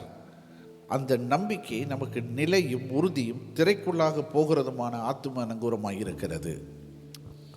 Hebrew chapter 6 verse 17 to 20. Because God wanted to make the unchanging nature of his purpose very clear to the heirs of what has promised, he confirmed it with an oath. God did this so that by 2 unchangeable things in which it is impossible for God to lie, we who have fled to take hold of the hope set before us may be greatly encouraged. We have this hope as an anchor for the soul, firm and secure. It enters the inner sanctuary behind the curtain. பாருங்க, இந்த எபிரேய நிருபத்தை நீங்கள் வாசித்து பார்ப்பீர்களானால், if you read out the Hebrew part, அந்த பழைய ஏற்பாட்டு ஆசரிப்பு கூடாரத்தின் காலம் எவ்வளவு கடினமானது என்பதை நமக்கு விளக்கி காண்பிக்கிறது. it explains that how hard and difficult is the Old Testament days. அதே நேரத்தில் கிறிஸ்து நமக்காக என்ன செய்திருக்கிறார் என்பதையும் இந்த எபிரேயர் புஸ்தகம் நமக்கு விளக்கி காண்பிக்கிறது. And also the scriptures is explaining that how and what Christ has done for us. எபிரேய புஸ்தகத்தை குறித்து அதை ஆக்கியோன் யார், அதை எழுதினவர் யார் என்று சொல்லி இன்றைக்கு வரை ஒரு சர்ச்சை இருந்து கொண்டு தான் இருக்கிறது. Until even now, today, there is always that talk about who is the author of the book of Hebrews. ஆனால் அதன் எழுத்து வடிவங்களை பார்க்கும்போது, எழுத்தப்பட்டு இருக்கிற விதங்களை பார்க்கும்போது அதை பவுலப்போஸ்தலன் தான் எழுதியிருக்க வேண்டும் என்று சொல்லி அதிகமான இறையியலாளர்கள் ஒத்துக்கொள்கிறார்கள். The way and the style of writing, many theologians come to a conclusion that it could be or it is Apostle Paul is the one who written this. என்னென்ன எழுத்து நடைகள் அப்படித்தான் இருக்கிறது. That's how the dialogues have been written. அவ்வளவு அழகாக, என்ன உங்களுக்கு தெரியும், அப்போஸ்தலனாகிய பவுல் நன்றாக கற்றுத் தேர்ந்த ஒரு மனிதன். As you all know, Apostle Paul is a well-educated person. அவர் அவ்வளவு அழகாக நேர்த்தியாக அதை எழுதி வைக்கப்பட்டு இருக்கிறது. And he written so good and wonderfully the Hebrews. பாருங்க, இந்த 18ஆம் வசனத்தை நாங்கள் வாசிக்கும் போது, when you read verse 18, அங்கே 2 மாறாத விசேஷங்கள் என்று சொல்லப்படுகிறது. there it's written 2 unchangeable things. 2 மாறாத விசேஷங்களினாலே ஆறுதலை தேவன் நமக்கு தருகிறாராம். So the God of comfort is giving through 2 unchangeable things. அந்த 2 மாறாத விசேஷங்கள் என்ன? What are the 2 unchangeable things? அதை தான் நாங்கள் முதலாவது 17ஆம் வசனத்திலேயே நாங்கள் வாசிக்கிறோம். So this is what we read in verse 17. அது என்னவென்றால் அவர் கொடுத்த வாக்குத்தத்தம். What is that? Is the promise which God has given to us. இரண்டாவது அந்த ஆணை. And second one is the oath. பாருங்க, வேதத்தில் வாசிக்கிற ஒரு இடத்துல அவர் தன்னிலும் ஆணையிடுவதற்கு தன்னிலும் பெரிய ஒரு ஆள் இல்லாததுனால தன் மீதே ஆணையிட்டு கொண்டார். God took an oath because there's nobody greater than God. He took in his own name. பாருங்க, அவரை விட பெரிய ஆள் யாருமே கிடையாது. You can able to see there's nobody greater than God. அந்த வாக்குத்தத்தத்தையும் செய்துவிட்டு, வாக்குத்தத்தத்தையும் கொடுத்து விட்டு, அந்த வாக்குத்தத்தம் நிறைவேறும் என்று சொல்லி அவர் ஆணையம் விடுகிறார். So he given the promise. In order to the promise to be fulfilled, he is also giving an oath. அப்படி சொல்லிட்டு பாருங்க, அந்த வசனம் என்ன சொல்லுகிறது? எவ்வளவேனும் பொய்யுரையாத தேவன் நமக்கு அப்படி செய்தார்.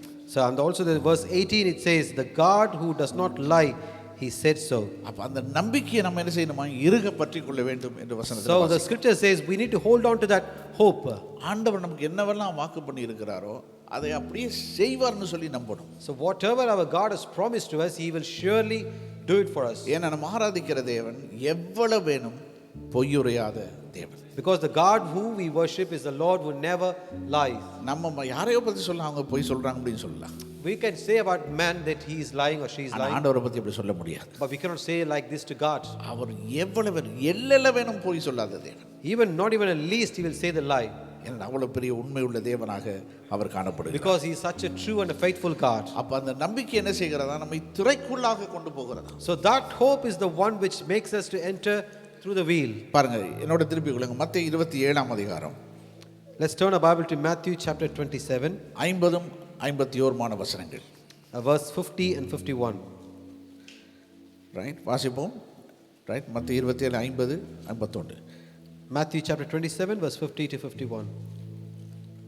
என்ன சொல்லுகிறது? இயேசு மறுபடியும் மகா சத்தமாய் கூப்பிட்டு ஆவியை விட்டார். And when Jesus had cried out again in a loud voice, he gave up his spirit. என்ன சொன்னாரா? மகா சத்தமாய் கூப்பிட்டார். He cried out in a loud voice. பின்பு ஆவியை விட்டார். சொல்லுங்க, ஆவியை விட்டார். Say that God left the spirit. சரி, இப்போ 51ஆம் வசனத்தை வாசிப்போம். Now verse 51. அப்பொழுது எல்லாம் சேர்ந்து வாசிக்கலாமா? ரைட். எப்படி கிழிஞ்சது? காட்டுங்க பாப்பா, எப்படி கிழிஞ்சதுன்னு. மேலே இருந்து கீழே வரையும் கிழிஞ்சது. It turned from top to bottom. ஏன்னா கீழே இருந்து மேலே கிழிஞ்சிருந்தா, if it been torn from the bottom to top, நானும் நீங்கள் என்ன சொல்லுவோம்? யாரோ கிழிச்சு விட்டுருக்கிறாங்க. so you and me could say that somebody has torn this. யாரோ ஒரு ஆள் கிழிச்சு விட்டுருக்கு. Somebody has torn this. இன்னைக்கு கிழிக்கிறதுக்கு 2 பேர் பின்னால் நிற்கிறாங்க. Even today there's 2 persons staying behind. இல்லையா? ஆனால் அன்றைக்கு யோசிச்சு பாருங்க, 4 inch thickness, 4 அங்குல கனமுடைய திரை. Just imagine the 4-inch thick veil, 60 அடி உயரம்னு வாச்சோம் இல்லையா, 60 feet tall 30 அடி அகலம், and 30 feet wide. ஒரு மனிதனுடைய கையளவு கனமுள்ள திரை.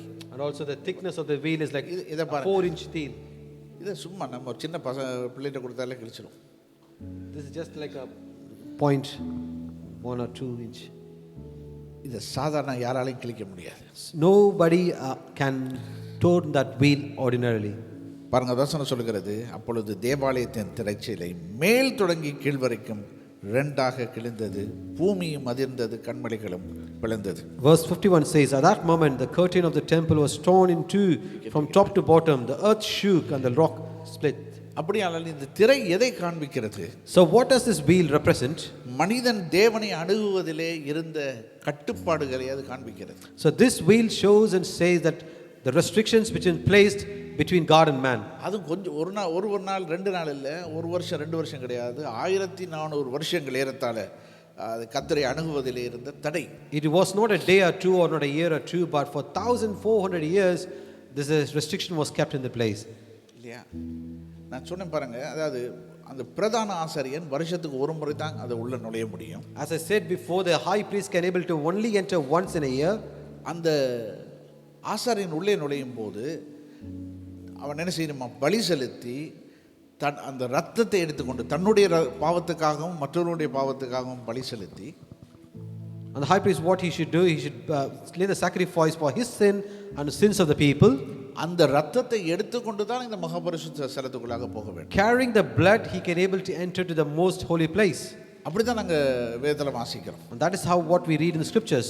பாருங்க, அது என்ன முறைமையா, மெல்கிசேதேக்கின் முறைமைன்னு வேதத்துல வாசிக்கிறோம். It is what kind of a form it is, it's the form of Melchizedek. பாருங்க, வாசிங்க எபிரேயர் 6 அதிகாரம் 20 வசனம்.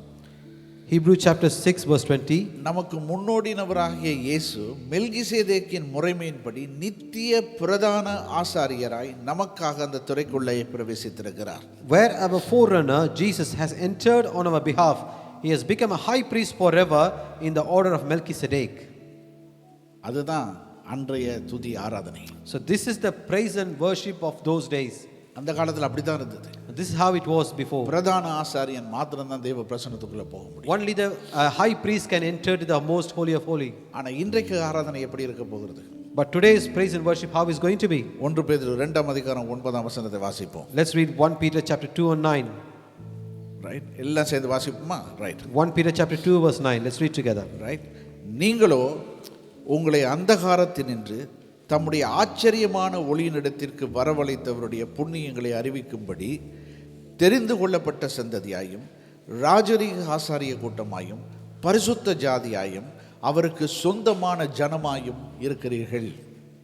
Let's read in English. But you are a chosen people, a royal priesthood, a holy nation, God's special possession, that you may declare the praises of him who called you out of darkness into this wonderful light. Hallelujah. Amen. நினச்சா ஒரு பெரிய ஆமென்னு சொல்லுவீங்க. Amen. இல்லையா? அப்போ நம்ம தூரமாக இருந்தோம், We are far away அந்தகாரத்தில் இருந்தோம், and we were in the darkness. நம்ம எல்லாரும் அந்தகாரத்தில் தான் வாழ்ந்து கொண்டிருந்தோம். We all were living in the darkness.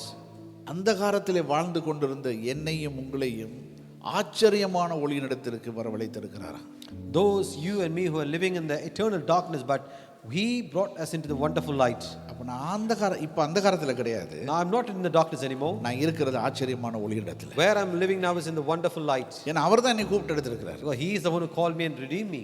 நானா வரல, I did not come by myself. என்னை அழைத்திருக்கிறார். He called me.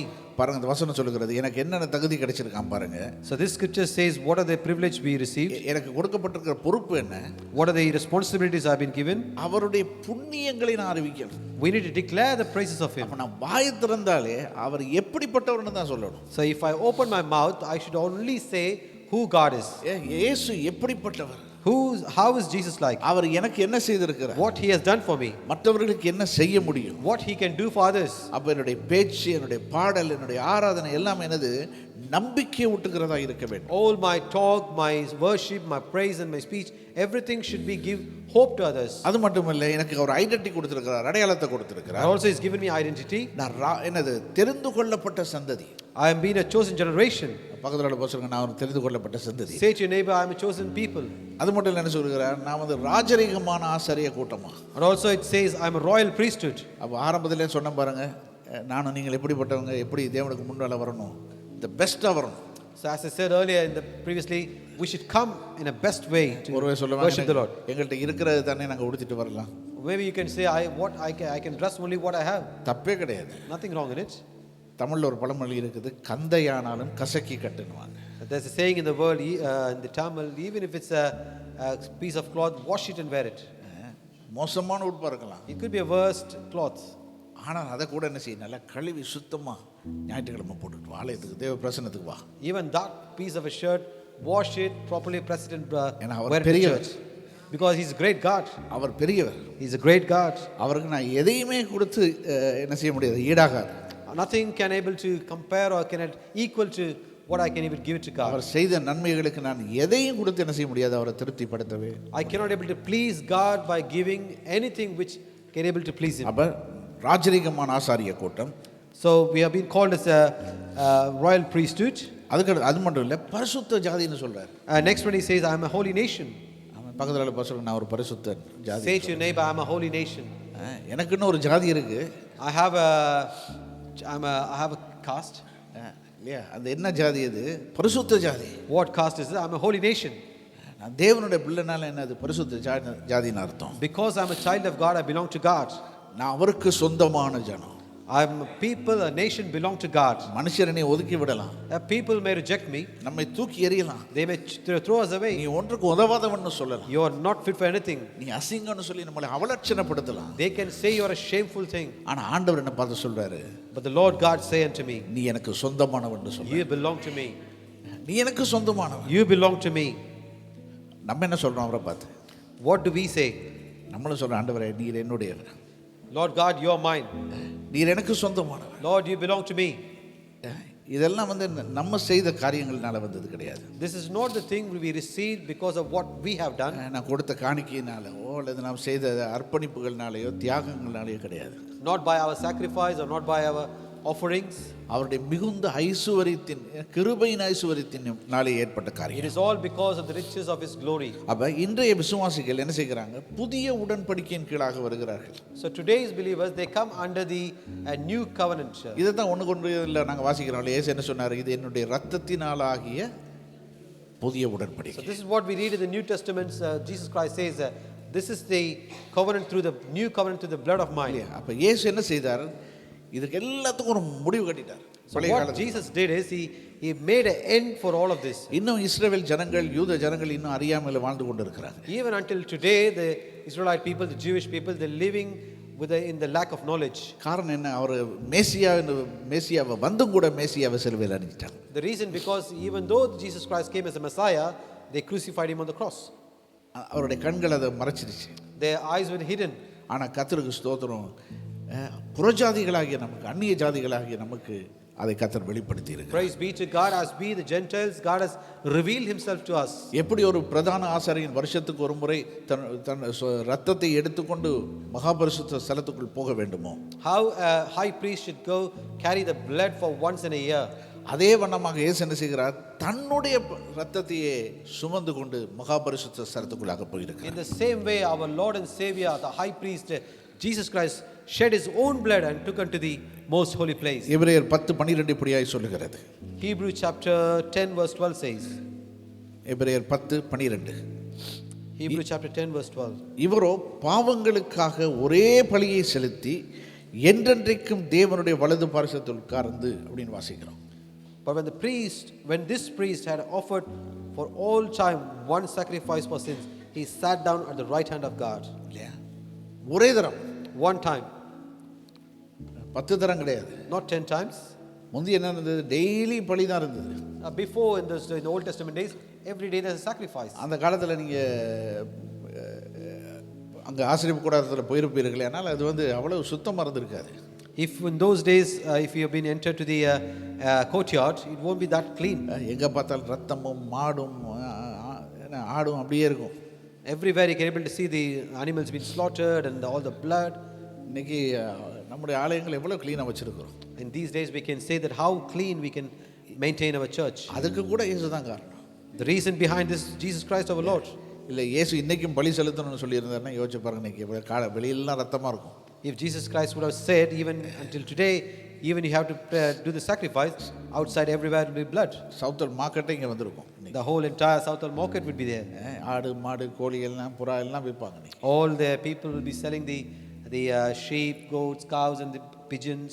எவ்வளவு பரிசுத்தமான தேவன் பாருங்க. How much holy our God is. பாருங்க, அவர் ஒரே பலியை செலுத்தி he sacrificed this one time. என்றென்றைக்கு தேவனுடைய வலது பரிசுத்தத்தில் உட்கார்ந்து இருக்கிறார். He been offered a seat all the time, sat on the right hand of God. எதற்காக வலது பரிசுத்தத்தில் உட்கார்ந்து இருக்கிறார்? Why did he sat on the right side of God? எனக்காகவும் உங்களுக்காக பரிந்து பேசும்படி உட்கார்ந்து இருக்கிறார். In order to intercede for you and for me.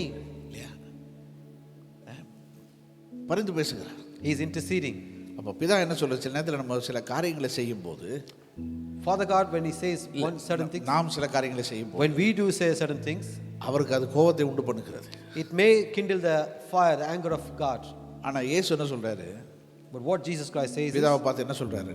looking into Father God, what he says is, அவனை பார்க்காதீங்க, please do not look at him. என்னுடைய ரத்தத்தை பாருங்கன்னு சொல்றாரு. Please look into my blood. அவனை பார்க்காதீங்க, அவன் செய்த காரியத்தை பார்க்காதீங்க. Please, Father God, don't look at the things what he does. அவனுக்காக நான் என்ன செய்திருக்கேன்? சிலுவையில் அடிக்கப்பட்டிருக்கிறேன். Lord, because of him I have been crucified on the cross. என்னுடைய ரத்தம் அவனை மூடி இருக்குது. Lord, my blood has been covered him. அவனுக்காக நான் ரத்தம் சிந்தி இருக்கிறேன். I shed the blood for him.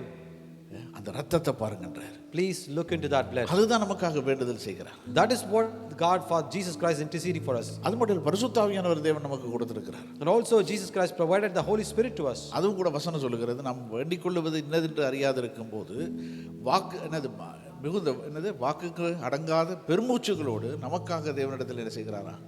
விண்ணப்பம் பண்ணுகிறார். When we do not know what to pray unto the Father God, our Holy Spirit in us is interceding for us with the things which we cannot exceed. நீங்க ஒருவேளை எவ்வளவு பெரிய கிறிஸ்தவனா இருக்கலாம், பரிசுத்தவனா இருக்கலாம். Maybe you might be a great Christian or a holy saint. ஆனா சில நேரங்களில் பாருங்க, நம்ம ஆண்டவர் சமூகத்தில் போகும் வார்த்தைகளே வராது. But when you go to the presence of God, there won't be any words come out of your mouth. பெருமூச்சு தான் வரும். There will be only like a big breath you can leave. என்ன செய்யறேன்னு தெரியாம, என்ன வார்த்தை சொல்றேன்னு தெரியாம இருக்கும். There's a time will come that you do not know what to say. வேதம் சொல்லுகிறது, நமக்குள்ளாக இருக்கிற பரிசுத்த ஆவியானவர் என்ன செய்கிறாராம்?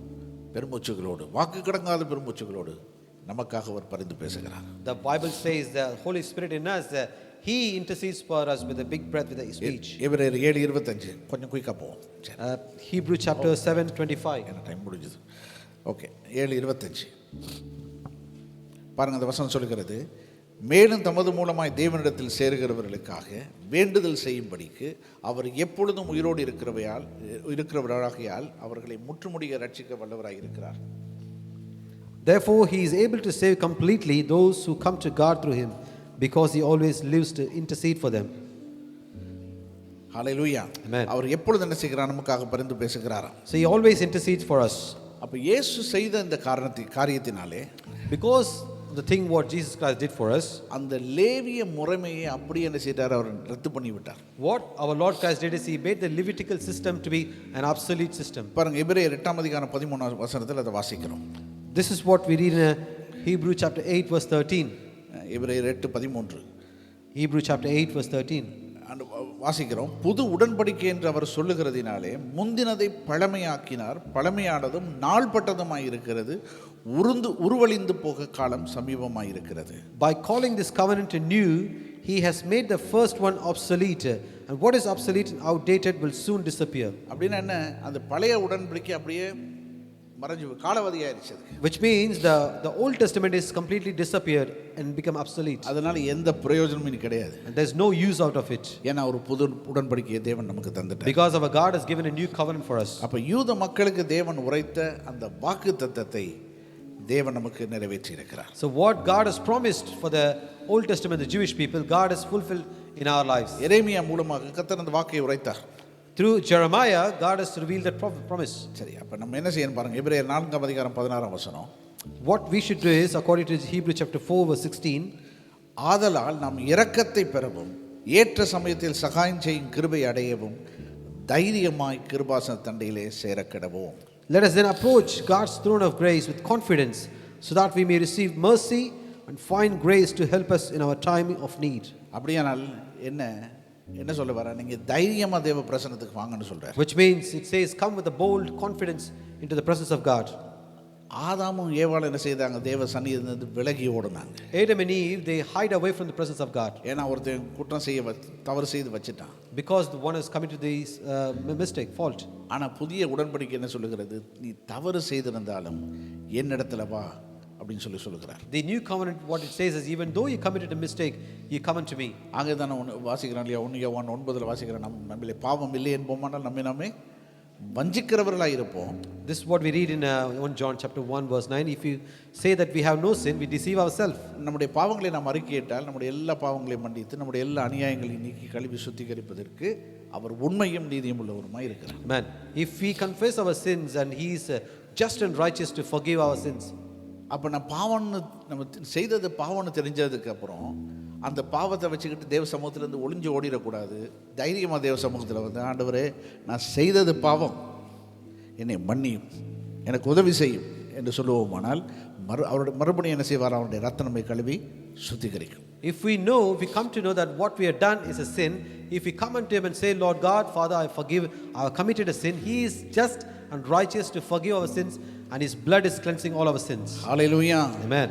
ஆகவே இன்றைக்கு கேள்வி என்னவென்றால், so today the question is, இன்றைக்கு துதி ஆராதனை, அதை குறித்து இன்னொரு பகுதியில் நான் பேச போகிறேன் இன்னொரு நாள்.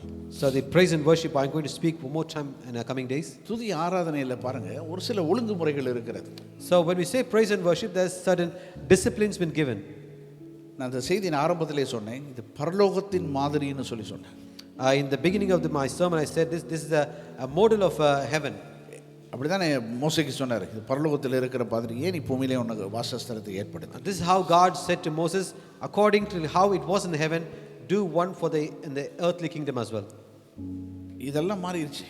All this been changed, ஆனால் பரலோகம் மாறல. but the heaven is not changed. அது அப்படியே தான் இருக்குது. It is still the same. அவருக்கு கொடுக்கப்பட வேண்டிய கனம், அந்த ஒழுங்கு மரியாதை எல்லாம் ஒழுங்காக கொடுக்கணும். All the honor, everything which belongs to God, we should give it in the right way. இல்லையா? அப்போ வாசல்ல வரும்போது சங்கீதக்காரன் சொல்றான், துதியோடு வருவேன்றார்.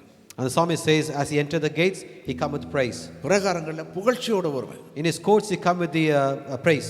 அப்போ வாசல்ல வரும்போது என்ன செய்யறேன்? எனக்கு ஆண்டவர் என்ன செய்தார்? என்ன அவிசுவாசியெல்லாம் நிறைய பேர் நிற்கிறாங்க. அப்போ அவங்களுக்கு கேட்கணும், என்ன ஆண்டவர் அப்படி செய்தார், இப்படி செய்தார்னு அதை குறித்து பாடணும். So when you come into the enter his gates, we should come with thanksgiving. உள்ள வரும்போது நீர் எப்படிப்பட்டவர்னு சொல்லி அவர் செய்ததை குறித்து போகலாம். So when you enter, then you come into his courts, you should say how God is and praise God about. பரிசுத்த ஸ்தலத்தில் நுழையும் போது அவர் எப்படிப்பட்டவர், எனக்கு எப்படிப்பட்டவராக இருக்கிறார் என்பதை சொல்லணும். So when you come into the holy place, you should say who God is for me. மகாபரிசுத்த ஸ்தலத்துக்குள்ள போகும்போது, when you enter to the most holy of holies, நீர் எல்லாம் என்னால் முடியாதுன்னு சொல்லணும். Lord, without you I am nothing. ஆரவாரத்தில் ஆரம்பிக்கலாம், you can start with the celebration, ஆனால் அர்ப்பணிப்புல முடியணும். and you should finish in surrendering. இல்லையா?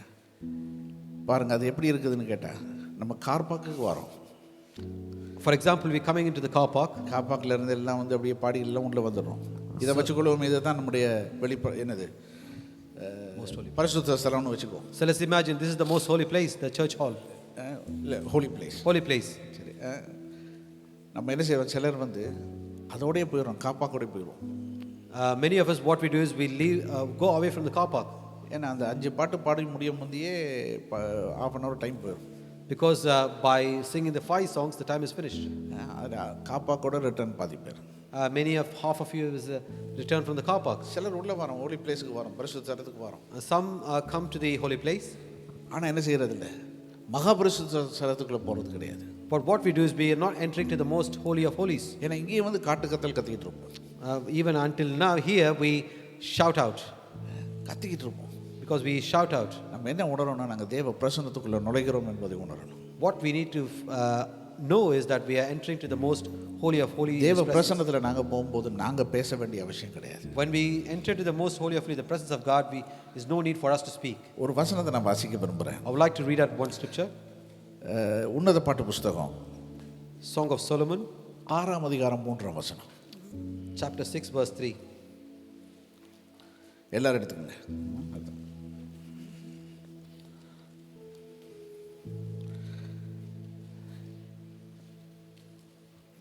அதுக்கு முன்பதாக நான் ஒரு C.S. லூயிஸ்ன்னு ஒரு பெரிய ஒரு எழுத்தாளர், There was a great writer called C.S. Lewis.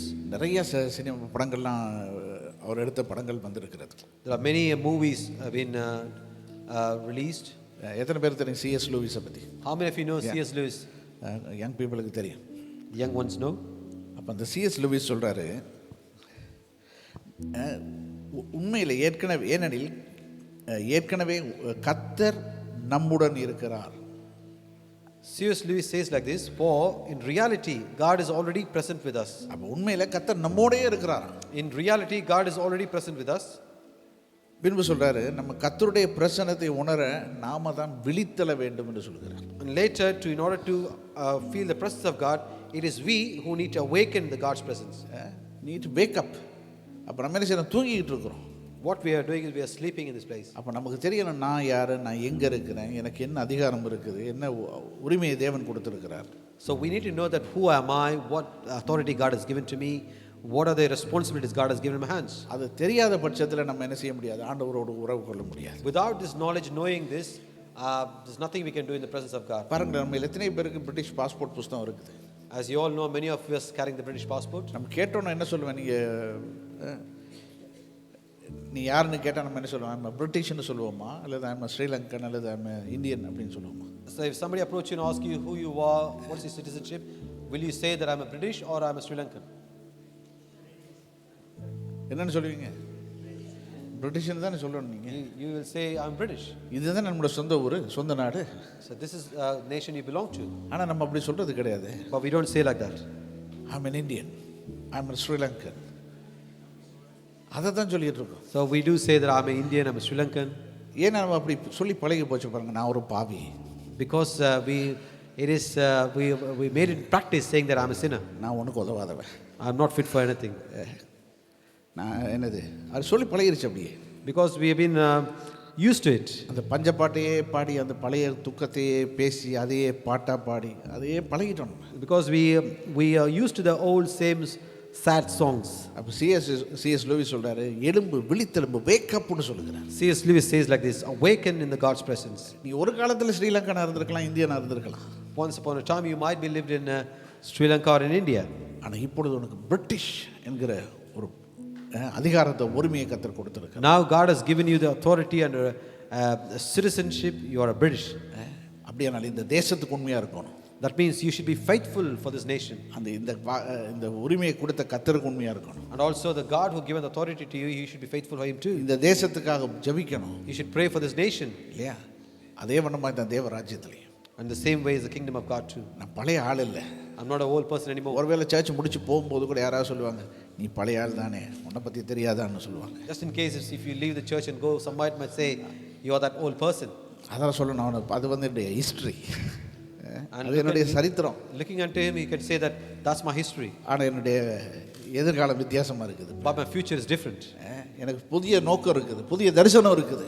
I have a new purpose and a plan and a vision. ஒரு புதிய கிருபை இருக்குது. A new grace. பாருங்க, இந்த வசனம் சொல்லுகிறது, வாசிப்போம், எல்லாம் சேர்ந்து வாசிப்போம். Let's read out the scripture. நான் என் நேசருடையவள், என் நேசர் என்னுடையவர், அவர் lily புஷ்பங்களுக்குள்ளே மேய்கிறார். Song of Solomon 6:3 says, I am my beloved's, and my beloved is mine. He browses among the lilies. Hallelujah. Amen.